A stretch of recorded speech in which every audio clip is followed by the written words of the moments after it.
imposter syndrome says there's something wrong with me. Imposter treatment says, nah, it's something wrong with society. It's something wrong with y'all. Y'all got a problem. And now I'm going to create the strategies to move through it. And these behaviors of perfectionism and fear of failure teach women of color that they have to try harder, they have to do more, and they dare not mess it up. If they mess it up, there is a problem. You know what? For women of color, actually, if you mess up, you're not going to get a second opportunity. What is there to fix about me? There's nothing to fix about me. I am who I am. Now, there may be things that I need to adjust. There may be things that I need to create awareness about, but fixing, I'm not a toy. Imposter syndrome is often misdiagnosed. You're not an imposter. You belong there. It's not a flaw within you. It's the way that you've been treated. It's the way that society has made you feel. I'm your host, TaSheena Braxton, and I am on a mission to disrupt the industry standard that fancy titles make leaders and teaching my clients how to become leaders and get their own seats at the table. Every week, I will explore a topic that impacts women of color. I will unpack the topic and provide learning so that you can feel equipped to step into leadership. I went from laid off to an entry-level job to a mid-level multiple six figures role where I wasn't the highest on the org chart, but I was able to sit in rooms with CEOs, CFOs, and CMOs without a fancy title.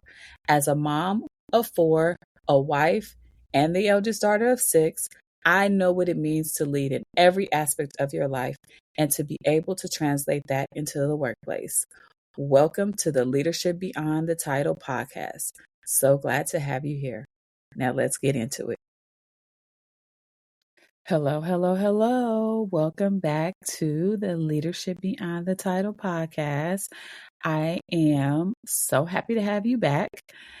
Today's episode is a little spicy because I have had this topic on my mind for over a year now, and it feels like this theory, this topic is starting to come at the forefront of social media spaces, of different conversations. And I thought, why not dive in again on this topic and really share with you my thoughts, my experiences about what this really means. So today's topic is all about imposter syndrome. And I know that this is a topic that everyone has heard of. It is a topic that I have talked about so much across different social media platforms with one-on-one clients and through my email list. And I think that talking about imposter syndrome will never get old because, again, like I said, it's coming back to the forefront again.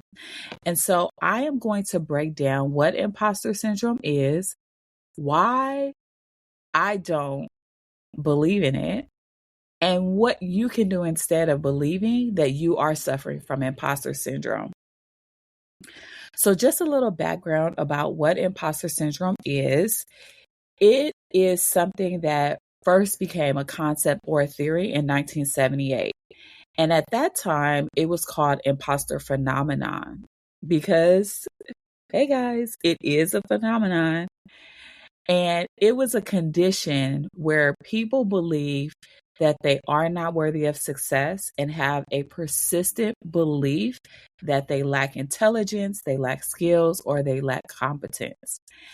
And even the women who achieved some form of success found it uncomfortable and feared that they somehow achieved this success by mistake or through some form of luck. But studies and research say that about 70% of people, 70, have felt some degree of imposter syndrome. And whenever you hear of a syndrome or something happening mentally with someone, there is this assumption that there is something wrong with you and you need to diagnose or you need to treat it.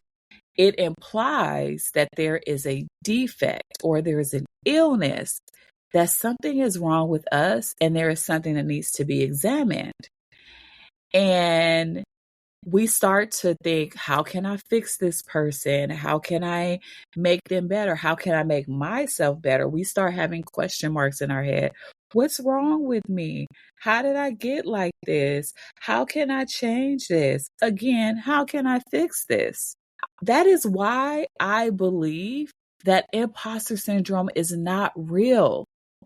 Because why are we trying to fix ourselves? If we truly believe that everyone, and this is a concept that I learned in my coaching program, CTI, which is everyone is naturally creative, resourceful, and whole, what is there to fix about me?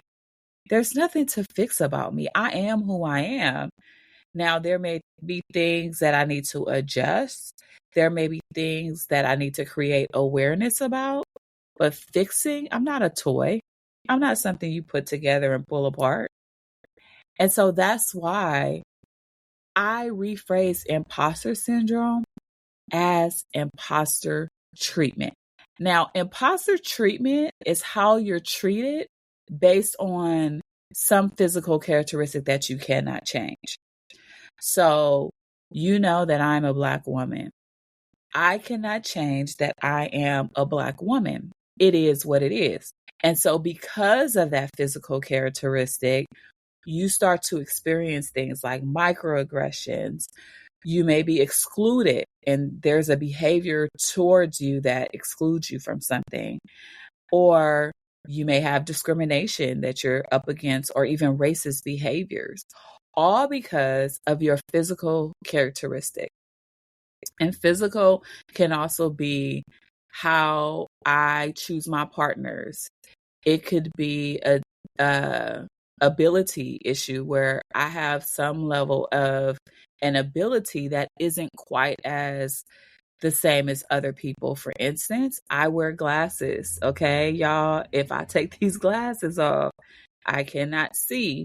And so there may be some form of inequitable treatment that happens to me because I cannot go around the world without my glasses on. And so we get treated a specific way because of this disadvantage. Imposter treatment to me is tied to white supremacy.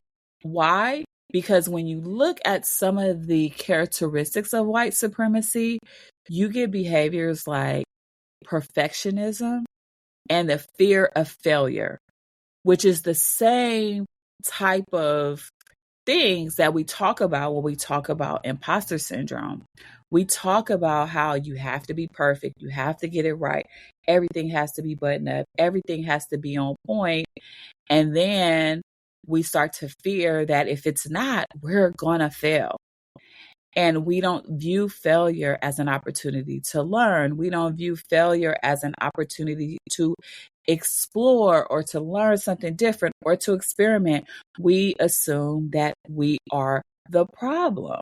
And these behaviors of perfectionism and fear of failure teach women of color that they have to try harder, they have to do more, and they dare not mess it up.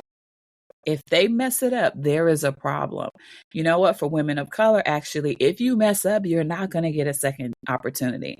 When you are in white supremacist spaces, you are going to feel like, I got to take this shot and I got to get it right on the first try. And if I'm not perfect at it, I'm going to fail. I don't get another chance. And if I have thoughts that I'm not good enough, it's because there's something wrong with me. And because of this, we start to overwork. Now we're overworking, we're getting exhausted and burned out. And now we're like, damn, I just can't catch a break. But it's all because somebody treated you a certain type of way based on a physical characteristic that you have no control over. And then we avoid. Now I'm going to avoid. I'm not going to sign up for that group. I'm not going to sign up for that project. I'm just going to steer clear. I'm going to keep my head down, work on the things that I do know. I'm not going to try to take a risk. I'm not going to do anything different because I was treated a certain type of way, because the stereotypical views about who I am have taught me that I need to stay put, I need to stay in my lane, and I need to do nothing different than what I'm comfortable with, or I better not put the spotlight on me because it's not going to turn out in my favor if I do. And then now we're in this spiral of criticism. We are self-criticizing, we are doubting ourselves, and we are just not living up to our potential. We are not taking on the opportunities that we can take on. We are not doing the things that we could do, all because someone treated us in a particular way that makes us squeeze ourselves into a box. We are not liberating ourselves. We are not finding the places in us that know that we are better. But society's treatment of women of color, of Black women, of people from the LGBTQ plus community, of people who have some form of disability, of people who have different learning, experiences or need to learn different, we start to diagnose ourselves as having a problem and having something that we need to fix. So, time is up. For me, now I'm like, this is not us. Women of color, you work too freaking hard. You prepare too much. You take many strategic steps to get to where you are. You need to stop self-diagnosing yourselves. Imposter syndrome isn't due to an internal flaw. I'll say, even from my experience, like, learner is my number one strengths finders approach, my personality. I love learning. I love reading. I love researching. I love all things about accumulating knowledge. So I know that if spaces treat me like I don't belong, if spaces treat me like I'm not supposed to be there, or that I am not credible enough, competent enough, that I don't have all the things that they, air quotes, they believe I should have to their own subjective viewpoint, it ain't because something internally is wrong with me. I have to start looking at the opposite end, external environment, and say, okay, wait. What's going on? What's going on here that could be treating me a certain way that makes me question my gifts, that makes me question my worthiness, that makes me question who the hell I am after I done put all these hours in studying and accumulating knowledge. So imposter syndrome is not an internal flaw. It's time to get clear on the facts. One of the things that I always talk to my clients about is like, what are the actual facts of the situation, rather than doubting yourself or questioning yourself. So if I walk into a meeting and there's a lot of conversation and people are talking, and I walk in and it gets kind of quiet, right? I could have multiple assumptions, right? And all these assumptions about why they got quiet is still not a fact. The only fact here is that they got quiet. And so it's the same thing like when we are approaching a new assignment or being given something. When you use imposter syndrome as the reason for your shortcomings, that is not a fact. The only thing that could be a fact is the fact that maybe you didn't get it right on the first try. Maybe there was some type of hiccup in the project. Maybe there was something wrong, but it's not a fact that something internally is wrong with you. And so I want us to start looking at what actually are the facts of situations. Imposter syndrome has no fact. None. Zero, zip, zero, zip. Imposter treatment, however, has some facts. They shut down or they stopped talking. They stopped talking. That's all I know. They told me that I cannot be a part of that meeting. It's a fact. The things that cannot be argued in a court of law, the things that, are true.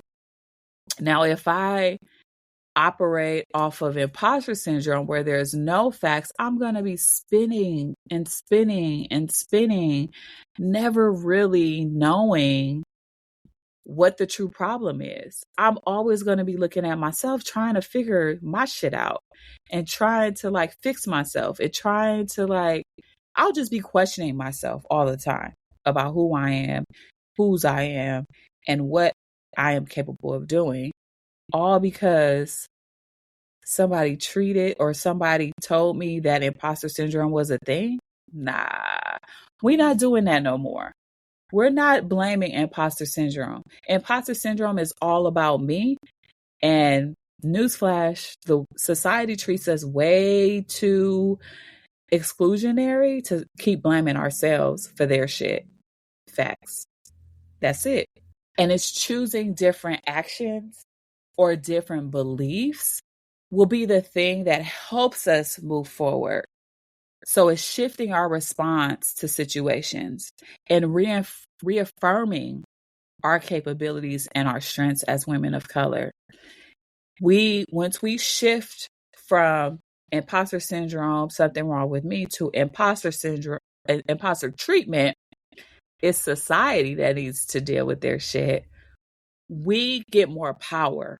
We actually start to feel empowered about who we are, because now I can create strategies around myself that deals with the external problems. Now, I'm not saying that you can control what people do, how they say things to you, how they talk about you. You really can't control that, but I can create strategies for how I deal with a situation where I walk into a room and everybody stops talking. Instead of thinking, oh, shoot, I'm not supposed to be here. Something's wrong with me.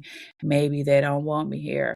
I'm going to say, hey, I noticed you all got quiet when I walked in. What's going on?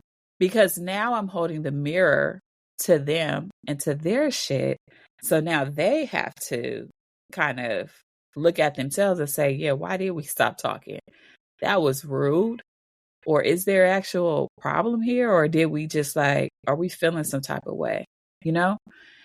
And so it's when we shift our response to situations, we hold more power within ourselves to manage and to be strategically focused to do something different. And then another thing that you could do is you can use affirmations.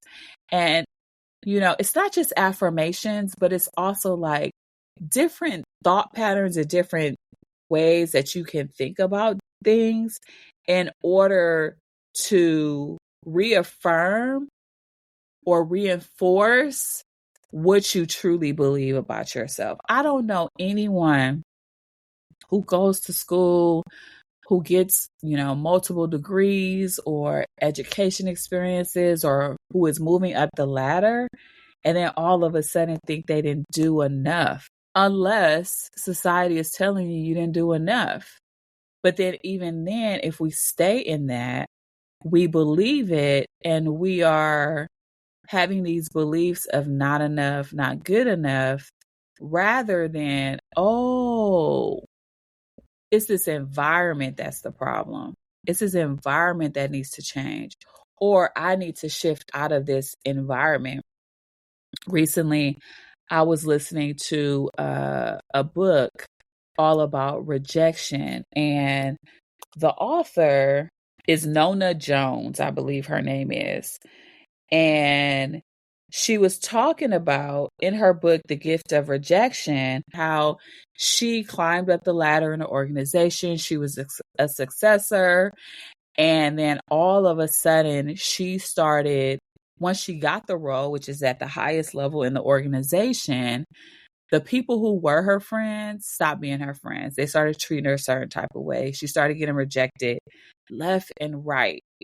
And she could have taken the approach of like, oh, something must be wrong with me. But she actually saw it for what it was. She saw that this environment had a problem with a Black woman being high ranking in this organization. And she was okay when she wasn't a threat or she didn't have power. But once she got power, she was no longer okay. Now, if she had imposter syndrome and used that as her crutch to her success, she could have easily said, oh, shoot, I must not be ready for this, or maybe they hire me into this role too fast, or maybe I need to work on some more skills, maybe I need to do some other things. But instead of her doing that, she continued to make progress, create value for the organization. She was able to achieve these multi-million-dollar grants for her organization because she knew who she was. And now she was able to see who those people were too. She understood that she was being treated a certain way. She didn't have a deficit or something wrong with herself that was the problem. And that's what I want you to see, the difference between imposter syndrome and imposter treatment. Imposter syndrome says there's something wrong with me. Imposter treatment says, nah, it's something wrong with society. It's something wrong with y'all. Y'all got a problem. And now I'm going to create the strategies to move through it. So when you create different thoughts and different affirmations and different things you could tell yourself when you are in these situations where you feel like you are being treated a certain way, it is a part of the strategy to get through it. Because if I have a thought that I have worked my ass to get here, I'm going to remember I have worked my ass to get here. That is a thought I want to hold on to. And if I've worked my ass to get here, I'm going to work my ass off to continue to provide value, to continue to do the things that you need to do. I remember working with a C-suite leader who had just got promoted into a job that she didn't think she would get. And when she got the job, she hadn't prepared for the politics that she was going to have to deal with and the amount of decision making that she would have to be responsible for. I remember she would start telling herself that she had imposter syndrome. Like literally she would use those words. The imposter syndrome is so heavy. There's so much imposter syndrome. This is just overwhelming. And not only was she saying it to herself, but she started telling different coworkers. And she was literally in this spiral of doubting if she was even good enough to be able to do this. And when I worked with her, we uncovered that the reason why she felt like it was imposter syndrome and why it was overwhelming was because she had to go through more hoops to get things approved than her peers did. Like the amount, and this is a Black woman C-suite, she had to like kiss the ring. She had to have meetings after the meetings before the meetings. She had to basically, like, she was living in this democracy of an environment where she had to touch bases with everyone before she could get a decision to be executed on or to be approved.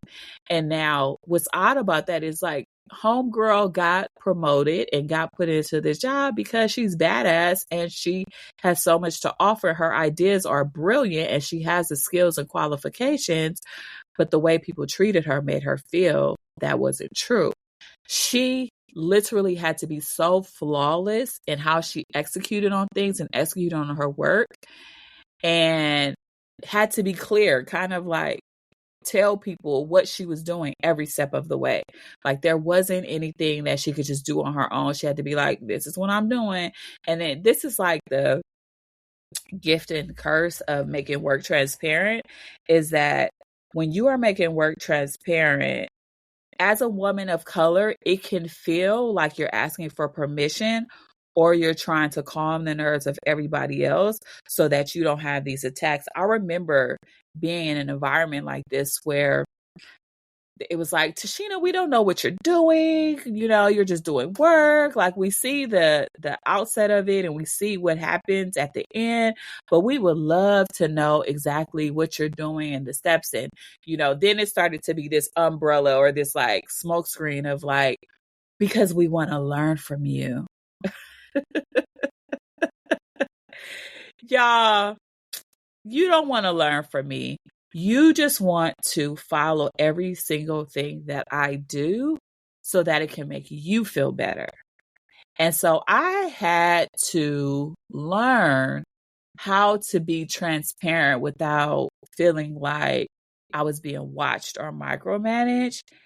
But you could see how this leader, with having to be transparent and clear about everything she was doing every step of the way, could make her feel like, oh, is there something wrong with me?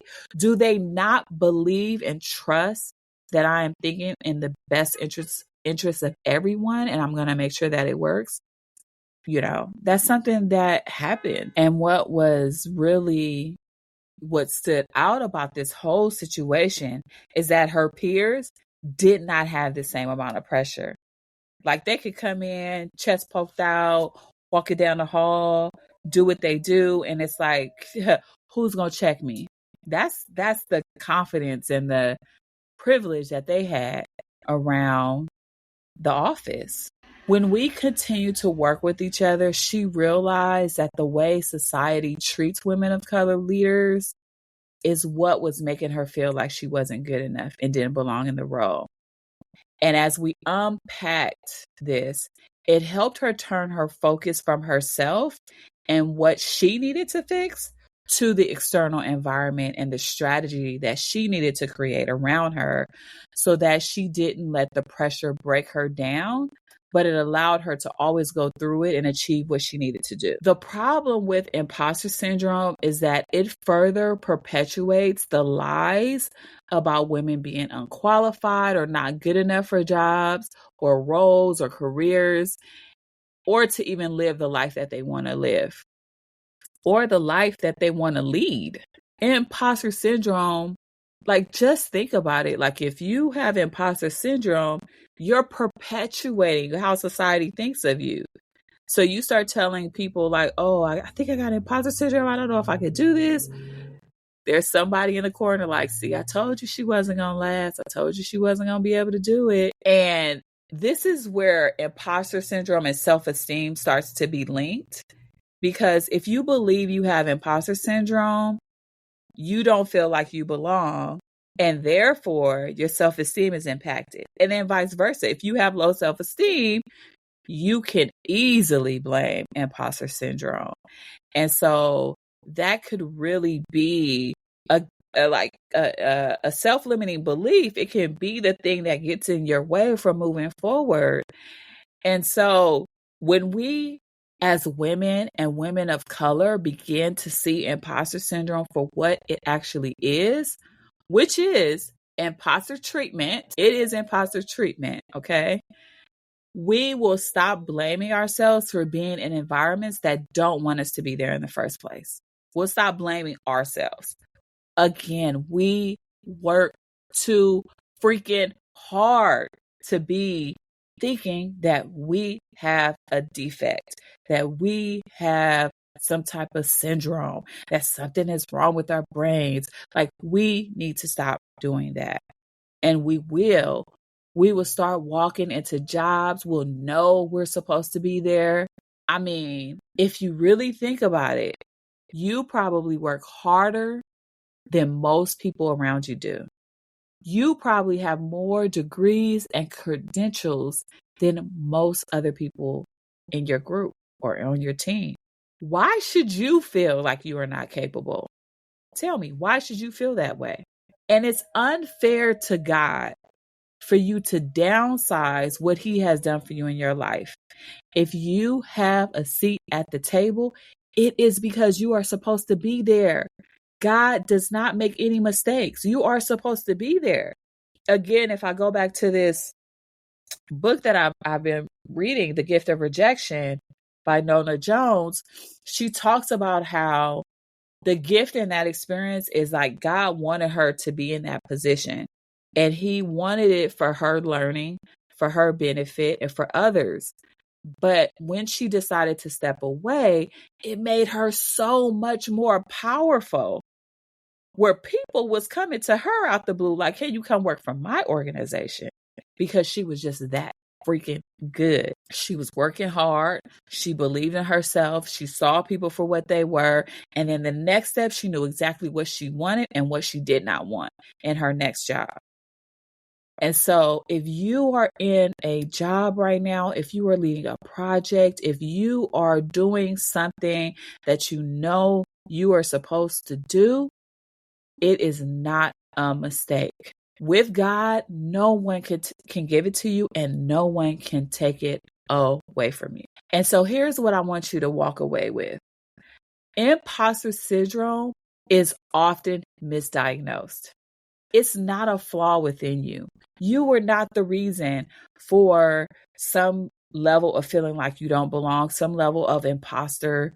You're not an imposter. You belong there. It's not a flaw within you. It's the way that you've been treated. It's the way that society has made you feel. The issue is not the issue is how external prejudices, discriminatory behaviors, exclusionary behaviors, biases, racist rhetoric, it tries to make you feel unworthy. And that's why the beliefs and the thoughts and the thought work and the things that you have to tell yourself day in and day out, but also the people who you surround yourself with. That's super important. Surround yourself with people who are going to uplift you, who are going to see in you what you see in yourself and then some, who are going to say to you, you are wonderfully and you are magnificently created in the image of God. And who can say that God isn't wonderful and magnificent, and that he hasn't given you the gifts that he has given you for you to lead with purpose and for you to do something incredible? So when you believe and you have the thought that this is imposter treatment, you will no longer feel unworthy. You will start looking at people like, oh, she crazy. She is something wrong with her. That's why she acting like that. It's something wrong with her. Or it's something wrong with him. It's something wrong with this organization.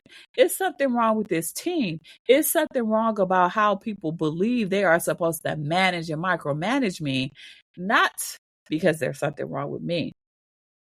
You would start asking better questions like, why put me in this role if you're not going to trust me? I'm not here to be your puppet. I'm not here to carry out the things that you don't want to do.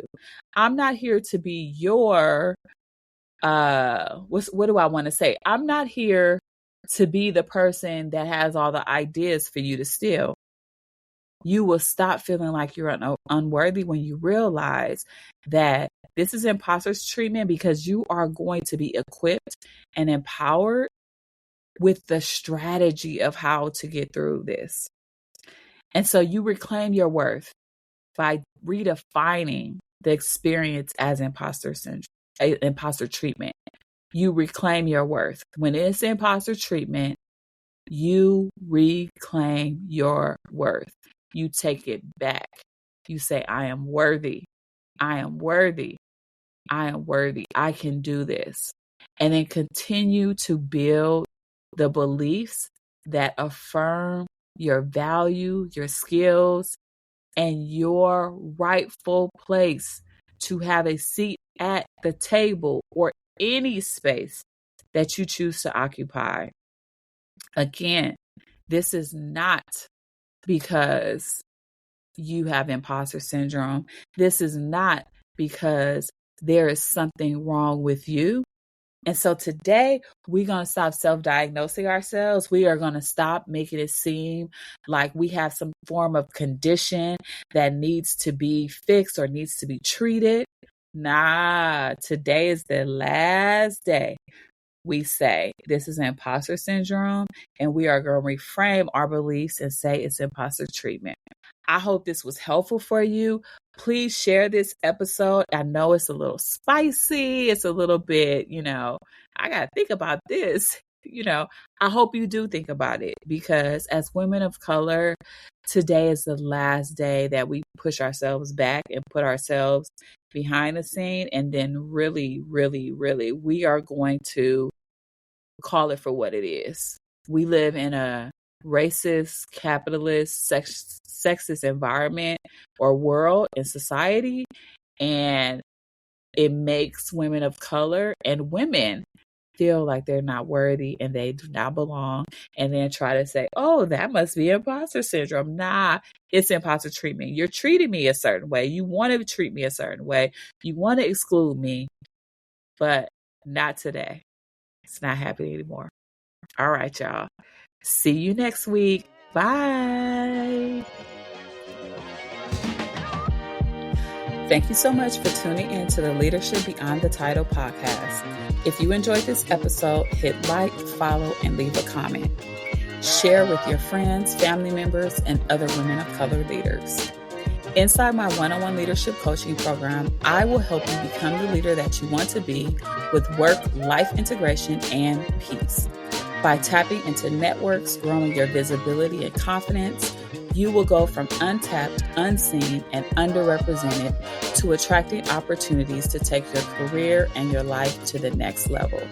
I use an equity-centered lens in my approach so that you feel seen, safe, empowered, excited, and committed to attract, create, and land opportunities in an unconventional way. To work with me, join my email newsletter, or to learn more about me, click the links in the show notes.